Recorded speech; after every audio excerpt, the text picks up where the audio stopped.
네, 오늘 레위기 35번째 시간입니다. 누구를 위한 법인가? 네, 율법을 말하는 거죠. 누구를 위한 법인가? 레위기 12장 1절부터 8절까지의 말씀을 우리 함께 보며 오늘 이 말씀을 한번 우리가 묵상하고 또 배워보도록 하겠습니다. 자, 제가 먼저 1절 말씀을 읽고 한 절씩 교독하고 8절은 다 함께 받들어야겠습니다. 제가 먼저 1절 말씀 받들어야겠습니다. 여호와께서 모세에게 말씀하여 이르시되 여인이 임신하여 남자를 낳으며 그는 이래 동안 부정하리니 곧 월명할 때와 같이 부정할 것이며 8째 날에는 그 아이의 포피를 벨 것이요 그 여인은 아직도 33일을 지내야 산혈이 깨끗하리니 정결하게 되는 기한이 차기 전에는 성소를 만지지도 말며 성소에 들어가지도 말 것이며 여자를 낳으면 그는 2일 동안 부정하리니 월경할 때와 같을 것이며 산혈이 깨끗하게 되면 66일을 지내야 하리라. 아들이나 딸이나 정결하게 되는 기한이 차면 그 여인은 번제를 위하여 1년 된 어린 양을 가져가고 속죄제를 위하여 시기들기나 사기들기를 해마문 제사장에게로 가져갈 것이요 제사장은 그것을 여호와 앞에 드려서 그 여인을 위하여 속죄할지니 그리하면 산혈이 깨끗하리라. 이는 아들이나 딸을 생산한 여인에게 대한 규례니라. 그 여인이 어린 양을 바치기에 힘이 미치지 못하면 산비둘기 2마리나 짚부들기 새끼 2마리를 가져다가 하나는 번제물로 하나는 속죄제물로 삼을 것이요 제사장은 그를 위하여 속죄할지니 그가 정결하리라. 아멘. 네.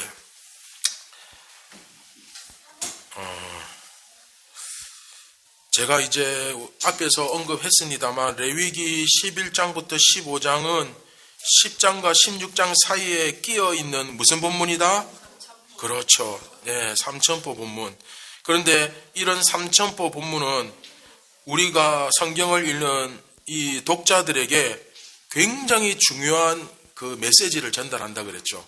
그러니까 이것은 바울이 논지를 따라서 정결례 아니죠. 그 앞에 10장까지 어떤 사건이 있었죠? 제사장의 2 아들이 취임하자마자 죽었죠. 그리고 죽은 이후의 사건을 다루는 게 이제 16장부터 계속 연결이 됩니다. 그런데 모세가 문득 생각하기를 이 사건을 기록하면서 이건 너무 중요하다. 내가 이 이야기는 꼭 해야 되겠다 해서 기록한 게 11장부터 15장이에요. 그렇죠. 고린도 전서에도 이런 내용이 있는데 먹는 거 먹지 말아야 될 거 이제 먹는 문제로 이제 무려 3장을 하려 하는데 레위기에는 5장을 하려 합니다. 그렇죠. 이 5장을 하려 하는데 이것을 이제 막상 읽어보면 굉장히 시시콜콜한 규례죠. 그래서 이제 아무래도 성도들이 성경을 읽을 때 이 부분에서 굉장히 인내심과 한계를 느끼고 도대체 그래서 그렇다고 우리가 지금 이 시대에 돼지고기, 순대, 또 치즈버거 다 먹잖아요. 자유하잖아요. 그리고 사도 바울이 이제 예수님께서 오셔서 우리는 율법에 매이지 않는다. 복음의 시대, 새로운 시대가 도래했다. 그렇게 말씀하셨잖아요. 그죠? 그런데 그러면 이게 뭐냐 도대체. 뭐는 먹고 자꾸 먹지 말고 전혀 우리 삶에 와닿지 않죠. 그래서 아니 이런 시시콜콜한 뭐는 먹고 뭐는 먹지 말고 이거는 정결하고 저거는 더럽고 이게 무슨 에베소서나 우리가 배우는 고린도 전서나 또 전도서처럼 딱 읽는 순간 명확한 메시지. 전도서 같은 경우는 딱 읽으면 바로 확 와닿잖아요. 잠언 같은 경우도 그렇죠. 미련하고 어리석은 자들과 함께 하지 말라. 그렇죠. 항상 입을 조심해라. 혹은 이 세상에 헛되니 모든 것이 다 헛되도다. 지나가는 바람과 같다. 이런 식으로 딱 읽으면 바로 그 교훈을 깨닫는 그런 말씀도 있지만 사실 이것은 아니 뭐 이런 것들을 여기다 적어놨나 하는 그런 생각이 들 수도 있습니다. 그것도 삼천포 본문인데. 그러나 자, 우리 아까 집사님 기도하셨듯이 하나님의 생각은 우리의 생각과 다릅니다. 항상 내가 이해가 안 된다고 해서 끝나면 안 돼요. 그렇죠? 그리고 상식적으로 여러분들 우리의 수준과 하나님의 수준이 같습니까? 다릅니까? 다르죠. 그렇죠? 그래서 우리는 우리의 수준을 이해하고 믿기보다는 이해할 수 없지만 그 하나님의 수준을 기대하고 그것을 따라야 됩니다. 그래서 당장에 나에게 좋지 않은 것도 좋은 것일 수 있고 또 좋은 것이지만 안 좋은 것일 수도 있어요. 그렇죠? 그래서 하나님께서는 이스라엘 백성들에게 젖과 꿀이 흐르는 가나안 땅을 주시겠다 이렇게 약속하시면서 이집트에 10가지 재앙을 퍼부었죠. 나라가 이 애굽의 바로 왕이 고집을 부리는 바람에 이집트가 쑥대밭이 됩니다. 그리고 이집트가 그 당시에 로마나 지금의 뭐 미국이나 강대국처럼 그때는 이집트의 시대였어요. 그 각 시대마다 세계적으로 그 세계를 장악하는 그런 강력한 나라가 있었잖아요. 페르시아도 있었고 바벨론, 또 로마, 그리스 뭐 이런 나라가 있었는데 이때는 이집트였어요. 그런데 이집트가 결국은 하나님 앞에서 고집을 부리다가 마지막에 그 전차 부대, 그 막강한 부대를 이끌고 홍해를 건너가려고 하는 그 유대인들, 이스라엘 백성들을 잡고자 쫓아가다가 그 전투력이 홍해에서 전부 수장이 됐어요. 전부 파묻혔죠. 그래서 그 10가지 재앙으로 애굽을 치시고 홍해를 가르시고 반석에서 물을 내시고 또 어떻습니까? 배고파 죽겠다 하니까 세상에 농사도 안 지었는데 그때 당시에 농사가 주업이었잖아요. 굉장히 중요한 농경사회였어요. 그런데 땀 한 방울 흘리지 않고 어떻게 보면 하나님께서 룰을 어기신 거죠. 반드시 수고하고 땀을 흘려야 정당한 보상이 이루어지는데 가만히 있어도 순종하고 따라갔더니 낮에나 밤에나 만나와 메추라기로 하나님께서 먹을 것을 다 챙겨주시고 그렇죠? 그리고 또 추울까봐 정말 지금 생각하면 최고의 보일러가 아닌가. 그 불기둥, 광야, 밤에 얼마나 춥습니까? 낮에는 덥고 밤에는 춥고 그런데 하나님이 밤에는 불기둥으로 또 낮에는 더워서 목말라서 타 죽을까봐 구름기둥으로 그늘을 시원하게 팔레스틴 지방 성지순례 가신 분은 이구동성으로 이야기하잖아요. 그 지방 가보니까 이렇게 쪄 죽을 정도로 더운데 그늘만 있으면 그렇게 시원하다는 거예요. 그 건조한 지역의 특징이죠. 그러니까 하나님께서 거대한 구름기둥으로 그늘을 만들어 주시니까 그 사막에 쪄 죽을 정도로 덥고 고통스러운 사막에서 그늘을 이렇게 만들어 주시니까 얼마나 좋았겠어요. 그렇게 구름기둥과 불기둥으로 이스라엘을 이끄셨습니다. 할렐루야. 정말 이런 것만 보아도 여러분 우리가 살아가는 인생도 광야와 같은 그런 인생 아닙니까? 그런 데서 우리가 믿음을 가지게 될 때 믿음을 우리가 아까 기도한 것처럼 정말 겨자씨만한 손톱만큼이라도 제대로 된 진짜 믿음을 가지고 있다면 우리 예수님은 우리를 구름기둥과 불기둥으로 인도하실 것입니다. 만나와 메추라기로 우리를 먹이실 것입니다. 홍해를 가르시는 기적을 일으키실 것입니다. 그래서 정말 이런 어떤 역사 능력만 해도 충분해요. 사실은. 하지만 정작 하나님께서 이제 이게 중요합니다. 정말로 이스라엘 백성들에게 강조하면서 요구하시는 것은 홍해를 가르고 10가지 재앙을 일으키고 만나와 메추라기를 먹이시고 불기둥과 구름기둥으로 지키시고 이런 것이 아니라 하나님께서 정말 중요하게 생각하는 거 최우선 관심은 뭘까요? 그것은 바로 뭐는 먹고 뭐는 먹지 말고 뭐는 더러우니까 피하라 이런 식의 가르침입니다. 자, 여러분 가만히 한번 생각해 보세요. 뭐는 먹고 뭐는 먹지 말고 뭐는 더럽고 뭐는 피하고, 이거 주로 누가 하는 얘기 같습니까? 사실은 엄마가 제일 많이 하는 얘기예요. 아이들한테. 얘야, 그거 찌지, 그거 손대지 마라, 더럽다, 거기 가지 마라, 다친다, 이거 하지 마라. 그쵸? 사실은 우리 부모님이 아이에게 제일 많이 하는 얘기예요. 그쵸? 야, 그 떨어진 거 그거 먹지 마, 더러워, 찌지, 자 이거 먹어, 이거 깨끗한 거야, 거기 가지 마, 거기 놀면 다친다, 이리 와, 여기 와서 놀아. 그쵸? 이제 이해가 됩니까? 우리가 지금까지 이런 시시콜콜한 얘기였지만, 뭐는 먹고 뭐는 먹지 말고 뭐는 더럽고 뭐는 깨끗하고, 이렇게 일일이 하나하나 이야기한 것은 바로 하나님께서 우리들을, 어린아이와 같은 우리들을 자라게 하시는 성장 교육이었던 거예요. 그래서 하나님이 정말로 중요하게 여기시는 건 홍해를 가르고 구름기둥과 불기둥을 일으키시고 이런 것이 아니라, 한번 따라해 봅시다.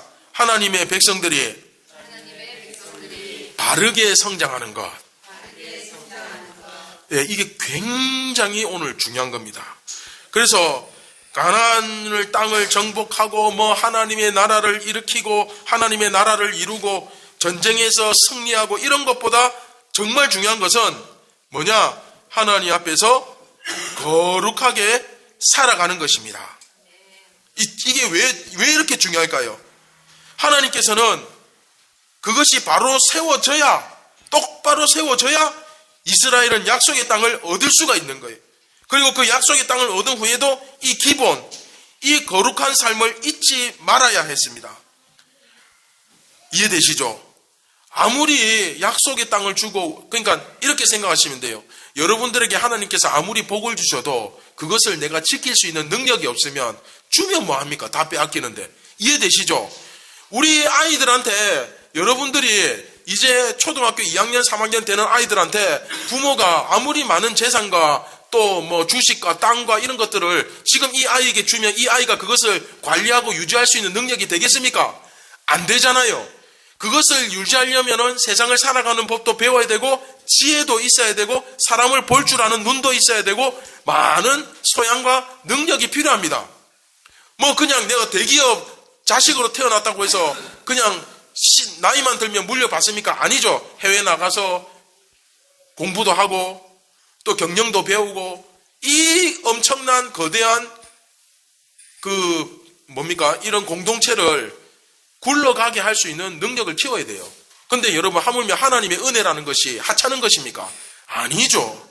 하나님의 은혜는 더 귀한 것입니다. 하나님의 복은 더 값진 것입니다.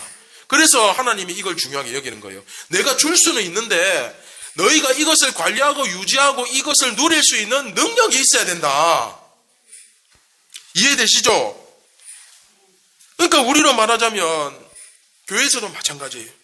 내가 직분을 받고 봉사를 하고 어떤 사역을 감당하고 이런 것보다 더 중요한 것, 내가 하나님 앞에서 거룩하게 살아가는 것.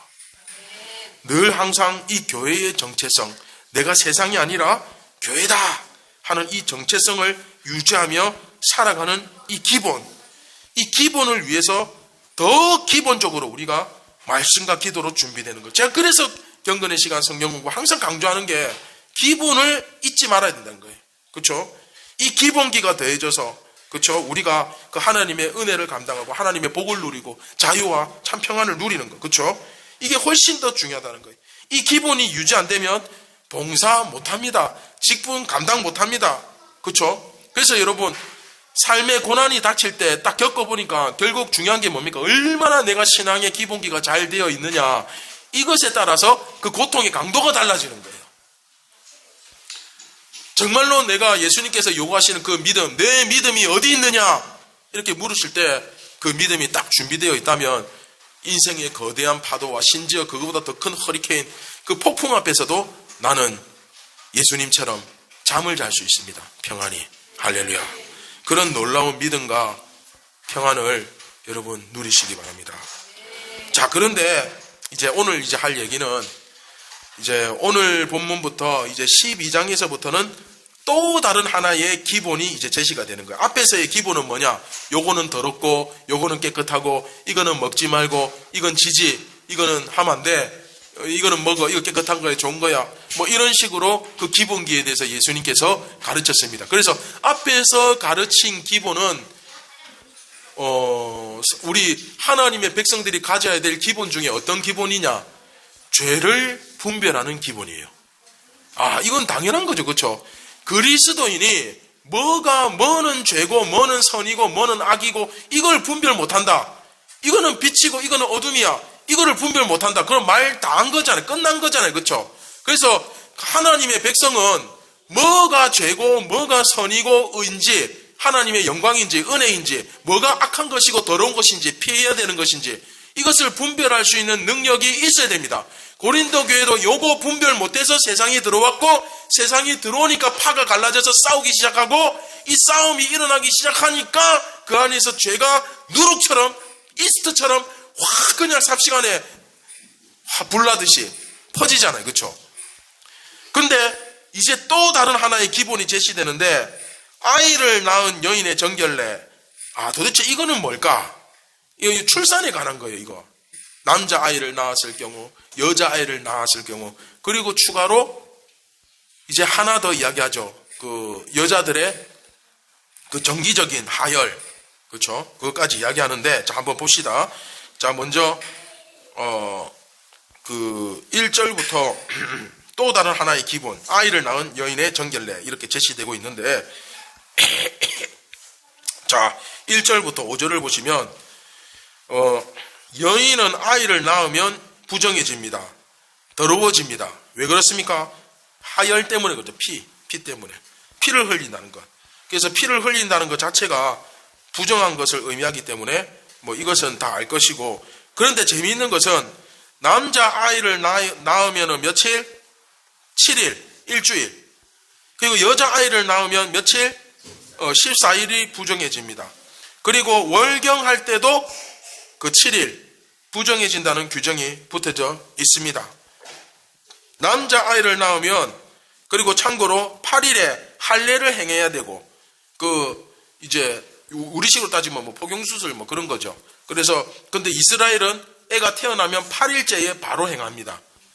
그래서 하고 그리고 그 남자 아이 같은 경우는 남자 아이를 낳고 나면 33일을 그 성소에 들어갈 수가 없어요. 그리고 여자 아이를 낳으면 66일을 성소에 들어갈 수 없어요. 그러니까 남자 아이를 낳으면 총 며칠? 40일. 여자 아이를 낳으면 2배예요. 66 더하기 14 해보세요. 80일. 80일 동안 그 행동에 제약을 받습니다. 또 이런 걸 보고 성경이 또 여자들을 차별하는구나 이런 말씀을 하시는 분들도 있을 수 있을 텐데 여러분 근데 일단 실제로 여성의 지위나 그 평등권이 제대로 보장받기 시작한 것은 그나마 전 세계에서 좀 선진국 반열에 들어가는 나라 중에서도 최근에 현대에 이르러서 그 여성의 인권이나 평등권이 보장받기 시작했어요. 그러니까 인류 역사 이래 예수님 이후로 약 한 1800년 동안 그리고 그 BC 기원전 예수님 오시기 전에 약 한 1800년 동안 여성의 인권이 없었습니다. 그런 이제 사회였다는 것을 좀 참고해 주시고요. 그 남성 우월주의가 굉장히 강력했던 그런 상황에서 이 규정이 어떤 결과를 초래했을까? 그걸 한번 여러분 생각해 보십시오. 상당히 재미있습니다. 자, 보세요. 아이를 낳은 산모나 월경을 하는 여성이 부정해집니다. 더러워집니다. 그런데 더럽다고 해서 특별히 현실적으로 이게 손해볼 게 없어요. 나쁠 게 없어요. 왜냐하면 남자아이를 낳은 산모는 7일 동안 부정해진다 했죠. 이게 7일 동안 부정해진다는 게 소위 아무 일도 못한다는 거예요. 7일 동안. 그래서 무슨 뭐 설거지를 한다든지 빵을 만들기 위해서 밥을 하려고 반죽을 하고 뭐 또 집안일을 하고 그런 거를 7일 동안 못하는 거예요. 월경할 때도 못하고 남자아이를 낳을 때도 못하고 그냥 집에서 남편이 해주는 빵이나 받아 먹고 그렇게 살아야 됩니다. 감사합니다. 그래서 그리고 여자아이를 낳으면 14일이에요. 7일이 한 일주일이 더 늡니다. 14일 동안 아무것도 안 하고 가만히 있으면서 남들이 해주는 빵 받아 먹고 쉬어야 돼요. 당시에 남아 선호 사상을 한번 생각해 보십시오. 어쩔 수 없이 그 남성의 권위가 굉장히 강력한 시대였단 말이에요. 농경사회나 목축사회에서 이게 없을 수가 없습니다. 왜냐하면 남자는 주로 무슨 역할을 하냐면 사냥하고 전쟁하고 그렇죠. 밖에서 힘쓰고 뭐 농사 짓고 이런 거 전부 남자가 한단 말이에요. 그러니까 여자는 집안일을 그러니까 여자가 칼 들고 나가서 싸우는 뭐 그런 나라도 가끔 있기는 하지만 드물잖아요. 그죠? 그래서 특히 이런 시대에는 이런 게 강력했기 때문에 여자아이를 낳으면 산모도 실제로 그 아이를 낳은 엄마도 실망하고 또 시어머니도 실망하고 남편도 실망하고 온 집안 식구가 다 실망합니다. 그래서 옛날에 딸로 태어나서 상처가 많은 사람도 되게 많아요. 그리고 딸 낳다가 끝까지 아들 낳으려고 하다가 12명의 딸을 낳기도 하고 결국 아들 못 낳고 그러다 아들 낳으면 그 아들 오기야 금이야 키우기도 하고 뭐 그런 시대가 있었는데 그러니까 이렇게 실망하니까 아들 낳았다 해주면 막 지극정성으로 미역국도 끓여주고 잘해주는데 딸 낳았다 들어가면 들어가서 밥이나 지어라 이러는 거예요. 애 낳은지 막 금방 출산을 했는데 낳자마자 집안일 시키고 막 그러는 거예요. 믿다고. 그런데 오늘 말씀에 나오는 이 법에 의하면 하나님께서 제정하신 법에 의하면 일을 하면 됩니까 안 됩니까? 안 되죠. 그러니까 이게 사실은 좋은 거예요. 이게 그냥 자기가 아이를 낳아서 몸이 안 좋으니까 나 쉬고 싶습니다 하면서 누워있는데 시어머니 남편 눈치가 보인다? 근데 이스라엘에서 눈치가 보이면 됩니까 안 됩니까? 안 되는 거예요. 이해되죠? 하나님이 기가 막히게 법을 만드신 거예요. 눈치가 보이면 안 됩니다. 왜? 하나님의 법이니까. 법에 의해서 이 사람은 부정합니다. 그러니까 집안일을 하고 싶어도 절대 하면 된다 안 된다? 안 된다. 무조건 가만히 쉬어야 돼요. 이 당시에 여자아이를 낳으면 자기도 실망하고 남편도 실망하고 시어머니도 실망하고 온 집안 식구들이 다 실망하는 상황이 벌어지겠지만 오히려 하나님은 그래서 여자를 낳으면 몇 배? 2배를 쉬게 하신 거예요. 이 하나님의 배려하심이 이해됩니까? 마음에 상처가 있다는 거예요. 그래서 여자아이를 낳으면 일주일 더 주는 거예요. 그 마음이 회복될 수 있도록 배려하시는 거죠. 그래서 2주를 쉬고 또 소소한 일만 하고 사실은 80일이면 한 2달 반이죠. 그 2달 반 정도 출산 휴가를 주는 거예요. 사실은. 이해되시죠? 자, 그뿐만이 아닙니다. 남자를 낳으면 33일, 여자를 낳으면 66일 동안 성소에 갈 수가 없다는데 이건 무슨 말이냐면 보통 그 당시에 여자들이 활동하는 게 집안에서 설거지하고 청소하고 밥하고 뭐 이 정도 하고 나머지는 전부 성소에서 하는 일. 그러니까 왜냐하면 그 당시에 여자는 직장이 있다 없다? 없다. 그러니까 밖에 나가면 성소에서 뭐 수종 들고 섬기고 하는 일 말고는 이 여자가 사회에서 하는 일이 없어요. 그냥 없어요. 그러다 보니까 성소에도 출입 못하게 하는 거예요. 그러면 이 여자의 일의 절반 이상이 없어지는 거죠. 그러니까 너는 더러워, 부정하니까 성소에 들어오지 마, 이런 의미라기보다는 사실은 이 여자가 그 당시에 해야 할 일의 절반 이상을 하나님이 없애주시는 거예요. 이해되셨죠? 그래서 이게 참 그래서 재밌어요. 분명히 부정하다, 말은 부정하다 하는데 가만히 보면 이게 산모보호법이에요. 이게 그러니까 기분도 안 나쁘고, 그리고 눈치도 보면 안 되고, 눈치도 봐서는 안 되고, 그렇게 하면서 기가 막히게 산모를 보호하는 법인 거예요. 정말 하나님의 지혜가 대단하지 않습니까? 그래서, 그리고 월경 기간에도 적용되니까 이게 직장으로 따지면 생리휴가예요. 일주일 동안. 얼마나, 그렇죠? 그래서 무려 지금으로부터 3600년 전의 시대의 이야기인데 이때 당시에 생리휴가가 있었어요. 정말 이 복지의 수준이 놀랍지 않습니까? 그러니까 예수 믿는 사람의 지혜라는 것은 수천 년을 초월해요. 그렇죠? 지금으로부터 3000년 전에 이런 복지를 누가 생각을 했겠습니까? 오직 하나님만 생각하신 거예요. 예. 이런 상황이, 그러니까, 이게 이제, 말은 부정하다 하니까 뭐 어쩔 수 없지만, 빵도 안 만들어도 되고, 빨래도 안 해도 되고, 설거지도 안 해도 되고, 그냥 가만히 쉴 수 있는 거예요. 이 정기적인 휴가가 여성들에게 주어지는 겁니다. 그러니까, 부정하다는 말은 상당히 좀 부정적이니까, 안 좋은 것이니까, 좀 여자들을 하대하고 함부로 하는 것 같아 보이지만 사실은 그 당시의 상황을 생각했을 때 이것은 그야말로 최고의 복지를 제공하고 있는 것이다. 게다가 남자가 아이를 낳으면 7일, 여자는 14일. 오히려 여자아이를 낳았을 때 부정한 기간이 더 기니까 나쁜 것 같지만 사실은 좀 더 큰 위로와 힘을 주는 거다. 그렇죠? 어차피 남자아이 낳으면 어떻게 합니까? 주위에서 다 잘했다, 잘 나왔다, 대단하다, 기뻐하고 축하해주고 막 이러니까 산모도 기분이 좋아요.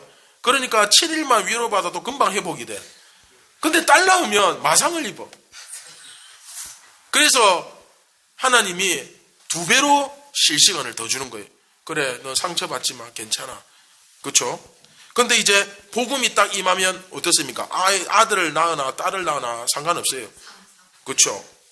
그래서 그러나 하나님께서 나름대로 배려할 수 있는, 그래서 그 짜잘한 일만 조금씩 하면서 마음에 그 위로를 받으면 좀 마음을 다독이고 그렇게 할 수 있도록 그런 기간을 상당히 그 여인들에게 배려하시는 그런 부분들이 녹아 있는 거예요. 이해되셨죠?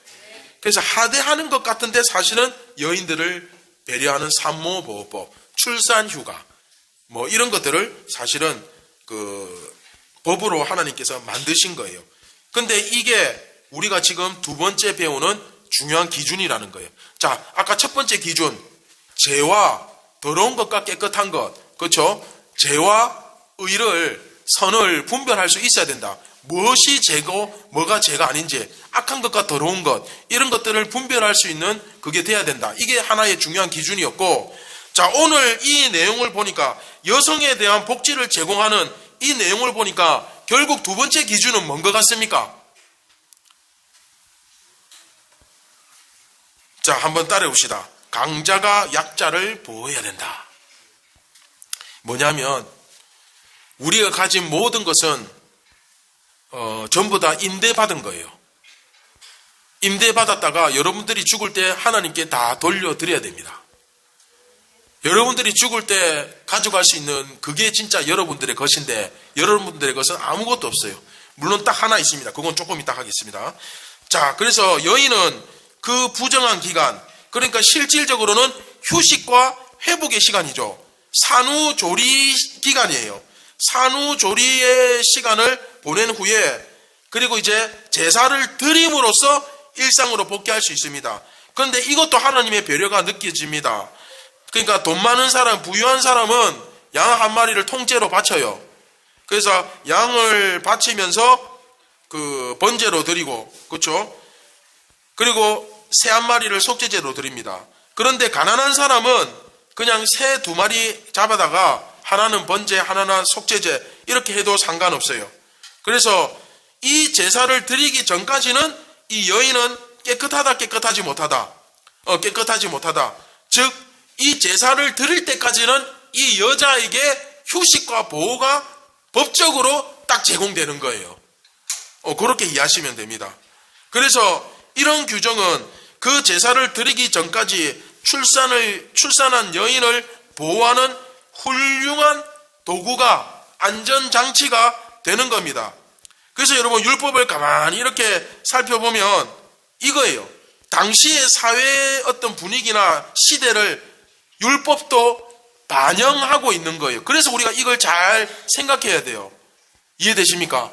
그래서 구약의 율법이 신약에 들어오면서 어떻게 이것이 완전해졌는지 그 의미를 잘 깨달아야 됩니다.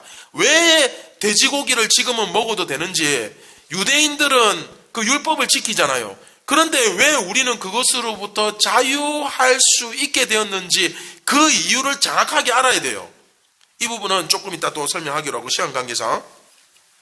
그래서 여하튼 여기서도 하나님은 그 시대를 완전히 사회의 어떤 분위기를 통째로 뒤집어 엎어버리는 방식으로 하나님은 그렇게 사용하지 않습니다. 법을 그렇게 만들지 않습니다. 다만 통째로 뒤집지는 않지만 그 어떤 분위기, 사회 분위기 안에서 하나님의 뜻이 관철되는 그런 기능으로 작용을 하는 거예요. 이해되시죠? 그러니까 그 당시에 농경과 목축을 주로 하는 사회에서 무조건 남녀 평등을 외치면 여러분, 이렇게 되면 어떻게 될 것 같습니까? 농경과 목축을 하는 시대에 남녀 평등을 외치면 누가 더 피해를 받을 것 같아요? 그렇죠. 여자들도 밭으로 뛰어나가야 돼. 여자들도 전쟁터에 칼 들고 나가야 돼. 그러면 이것은 여자를 보호하는 법이 아니라 이런 시대에 남녀 평등을 외치면 여자는 죽습니다. 그렇죠? 그래서 그 당시에 하나님은 약자일 수밖에 없었던 그 여성들을 보호하기 위해서 부정함이라는 카드를 꺼내신 거예요. 부정하다, 이렇게 카드를 가지고 여자들을 오히려 보호해 주신 거예요. 이해되십니까? 그래서 하나님의 법은 기본적으로 사회적 약자를 보호하는데 최우선의 관심을 가집니다. 이걸 아셔야 돼요. 하나님은 항상 약자에게 관심을 가집니다. 그러면 하나님의 창조 섭리를 좀 알아야 되겠죠. 하나님은 이 세상에 부자도 있고 가난한 자도 있고 평등하지 않잖아요. 왜 그럴까요? 원래 하나님은 왜 강한 자와 약한 자, 부자와 가난한 자 이를 골고루 이렇게 두셨을까요?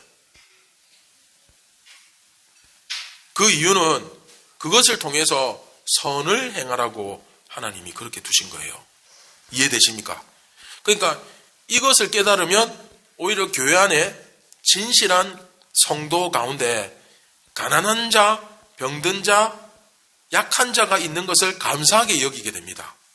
왜냐하면 그런 사람들이 있어야 내가 강한 사람은 그 강함으로 약한 사람을 도울 수 있고 부유한 사람은 가난한 사람을 도울 수 있는 거예요. 다시 말하면 선을 베풀 수 있는 기회를 주시는 겁니다. 그래서 하나님은 사실은 내가 많이 가졌다고 해서 우쭐할 필요도 없고 적게 가졌다고 해서 소외되거나 위축될 필요도 없어요. 왜냐하면 하나님이 그렇게 하셨으니까. 그리고 그렇게 하신 이유는 너희들이 그렇게 서로 선을 행함으로써 세상 가운데 빛과 소금으로 살기를 원하시는 거예요. 이해되시죠? 그래서 우리는 아까 이야기했지만 우리가 가진 모든 것은 사실은 하나님께 빌린 거예요. 임대받은 겁니다. 이해되십니까? 그런데 그 하나님께 빌린 것을 가지고 어떤 사람은 자기 것이라고 우기는 사람이 있고, 그리고 어떤 사람은 하나님께 빌린 것을 가지고 선을 행하는 데 쓰는 사람이 있어요. 누가 더 지혜로운 사람입니까? 그렇죠. 그것은 주신 목적을 안다는 거예요. 이해되시죠? 그래서 자, 이 얘기는 다시 하고, 그래서 출애굽기 20장, 21장 이렇게 딱 보시면 그 하나님의 법이 나오는데 하나님께서 뭘 중요하게 얘기했는지 딱 나옵니다. 출애굽기 20장에 제일 먼저 등장하는 게 뭐냐? 당연히 십계명이겠죠. 십계명이 등장합니다. 그 다음에 20장이 등장하는 게 뭐냐? 바로 그 제사입니다. 하나님께 예배하는 방법. 그리고 요거 다음에 바로 나오는 게 뭐냐? 종을 위한 법이에요. 노예 제도. 그래서 하나님은 노예 제도 자체를 없애버리라 이렇게 요구하지는 않았습니다. 왜냐하면 그 당시에 노예 제도를 자체를 완전히 깡그리 없애버린다고 하면 오히려 더 큰 혼란과 어려움이 그 사회에 미치기 때문이죠. 그렇기 때문에 그것은 그대로 놔둡니다. 그러나 그 안에서 가만히 보시면 그 종들의 인권이 보장되어 있고 또 그들이 영원히 한 번 종은 영원한 종, 그거 아니죠. 이스라엘에는 어떤 법이 있습니까? 군대처럼 6년 동안 종살이를 하면 7년째는 무조건 자유가 됩니다. 그런 법이 있어요. 그래서 영구히 노예로 남지 아니하도록 규정을 합니다. 그리고 그것 또한 자유예요. 이렇게 종이 6년 동안 살아보니까 내가 나가서 농사 짓고 내가 먹고 사는 것보다 이 주인 밑에서 종으로 사는 게 훨씬 더 행복하고 편하다. 그러면 그 종을 계속 유지할 수 있어요. 자기 선택이에요. 네가 종으로 살지 자유인으로 살지 결정해라. 근데 여러분 생각해 보세요. 자유인보다 종이 더 편할 수도 있어요. 어떤 의미에는. 그러니까 약간 종은 공무원이고 자유인은 사업가라 보시면 돼요. 이해되죠? 내가 안정적으로 그리고 주인이 너무 좋아. 정말 하나님 잘 섬기는 사람이야. 그러면 이 주인 밑에서 종으로 사는 게 세상에서 자유인으로 사는 것보다 100배 더 나은 거예요. 너무나 인격적으로 잘해주고, 그렇죠? 배울 것도 많고. 그래서 이게 자유입니다. 어쨌든 하나님은 약자에게 이런 배려와 혜택을, 관심을 가지고 계신다는 거. 그래서 당시에 사회적으로 약자일 수밖에 없었던 그 여인들에 대해서 또 아이를 낳고 또 여러 가지 남성들과 다른 어떤 생리적인 그런 어려움들이 있잖아요. 그런데 그런 것들에 대해서 이런 약함과 어떤 어려움을 갖고 있는 여인들을 어떻게 대할 것인가. 남자들이 높고 여자들이 낮다라는 어떤 그런 사회적으로 깊이 뿌리 박혀 있는 그런 현실적인 상황을 고려했을 때 무조건 다 평등해 이렇게 할 수도 없는 거고, 그래서 하나님께서 그냥 그대로 두는 것 같아 보이지만 그 안에서 그 약자들을, 여인들을 보호하고 배려하고 아끼는, 결국 강한 자들이 그 약자들을 위해서 뭔가를 할 수밖에 없도록 만들어버리는 거죠. 그러니까 출산휴가 받으면 누가 다 해야 됩니까? 남편이 다 해야 돼요. 남편이 설거지하고 집안일하고 밖에 일도 하고 남편이 전부 다 해야 돼요. 결국 약자를 위해서 강자가 헌신하고 섬기는 구조로 하나님이 법을 그렇게 딱 만든 거예요. 그리고 눈치도 안 볼 수 있도록 딱 부정함이라는 카드를 걸어가지고, 부정하니까 이거는 눈치를 줄 수도 없고, 아프다고 들어 누워 있는데 아이 낳았다고 쉬고 있는데 눈치를 못 줘요. 왜? 부정하니까. 그래서 당당하게 눈치 안 받고 편안하게 쉴 수 있는 기가 막힌 법을 하나님께서 만드신 것입니다. 자, 여기까지 다 이해하셨죠? 그러면 우리가 묵상과 적용을 한번 보겠습니다. 자, 그렇다면 지금 우리는 어떻게 해야 되겠습니까? 하나님의 법에 의하면 결국은 강자가 약자를 돌보아야 돼요. 이거는 어쩔 수 없는 현실입니다. 왜냐하면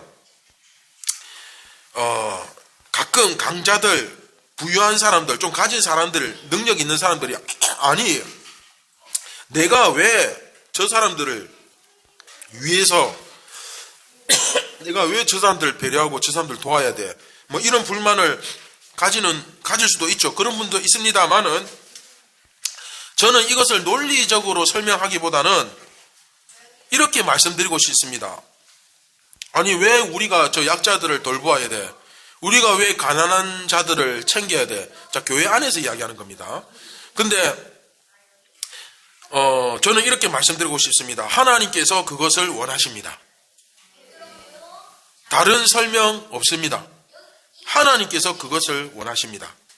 하나님께서 이 세상에 있는 우리 모두들에게 너는 많은 것을 받았으므로 내가 많은 것을 너에게 찾겠고, 이 사람들은 적게 받았으므로 내가 적게 찾겠다. 이거 굉장히 중요한 말씀입니다. 자, 다시. 너는 많은 것을 받았으므로 내가 많은 것을 너에게 찾겠고, 이 사람들은 적게 받았으므로 내가 적게 찾겠다. 여러분, 이 성경 구절이 얼마나 자주 나오는지 아시죠? 누가복음 12장에도 이런 비슷한 내용이 있죠. 이 말씀을 통해서 강자들로 하여금 약자들을 돌보도록 하셨죠. 그것을 우리가 기억해야만 됩니다. 그래서 많이 가졌다는 것은 하나님께서 많은 것을 받았다는 뜻인데, 그럼에도 불구하고 나누지 못하는 자들은 결국 다 빼앗기게 되죠. 그래서 왜 흔히 이제 그런 말 하지 않습니까? 돈은 있다가도 없고 없다가도 있고, 또 가지면 빼앗길까 두렵고, 적게 가지면 많이 가지고 싶어 부러워하고, 이런 기분이 드는 이유가 바로 이것 때문입니다. 하나님께서 많은 것을 베푼 자에게는 그만큼 많은 것을 나누었는지 그 책임을 물으시고 찾으십니다. 적게 받은 자는 또 그 적은 만큼을 찾으십니다. 그러다 보니까 우리가 볼 때는 뭔가 약간 돌고 도는 것처럼 보이죠. 주시기도 하고 다시 빼앗으시기도 하고. 자, 그렇다면 우리는 여기서 어떤 마음을 품어야 할까요? 자, 중요합니다. 내가 나보다 가난한 사람들, 나보다 약한 사람들, 나보다 부족한 사람들을 위해서 내가 얼마나 많은 관심을 갖고 있고 그들을 돌보고 있고 그들을 배려하고 있는지, 이것을 생각해야 됩니다. 그렇죠? 그러니까 내가 가졌다고 생각하면 나눌 줄 알아야 되고, 내가 건강하다고 생각하면 건강하지 못한 지체들이나 이런 사람들을 섬길 수 있어야 돼요. 그러니까 하나님은 그렇게 서로 돕고 배려함으로써 이 땅 가운데 성과 사랑이 실천되기를 원하신 겁니다. 이 하나님의 뜻을 깊이 우리가 깨달아야 돼요. 그래서 우리가 생각해야 될 게, 첫 번째, 나는 지금까지 살아오면서 하나님께서 주신 것들을 과연 얼마나 제대로 나누면서 살아왔는가. 또 두 번째, 내가 벌었으니 내 것이라고 생각하고 살아오진 않았는가. 세 번째, 내 것이라고 생각했지만 내가 지키지 못하는 것들이 정말 많다는 것. 그렇죠? 여러분, 돈 내 것이라고 생각하죠? 또 건강 여러분 것이라고 생각하죠? 가족, 내가 살고 있는 집, 그리고 이 생명, 전부 다 내 것이라고 생각하죠. 그런데 내 돈이고 내 집이고 내 건강이고 내 생명인데, 여러분 한번 잘 생각해 보세요. 그것들 중에 내가 지킬 수 있는 게 있습니까, 없습니까? 없어요. 내 생명 내가 지킬 수 있습니까? 없습니다. 내 건강 내가 끝까지 지킬 수 있습니까? 없습니다. 노화는 자연스러운 현상이에요. 사람은 태어나서 살아가는 게 아니고 죽어가는 거예요. 근데 그 죽음을 우리가 어떻게 막습니까?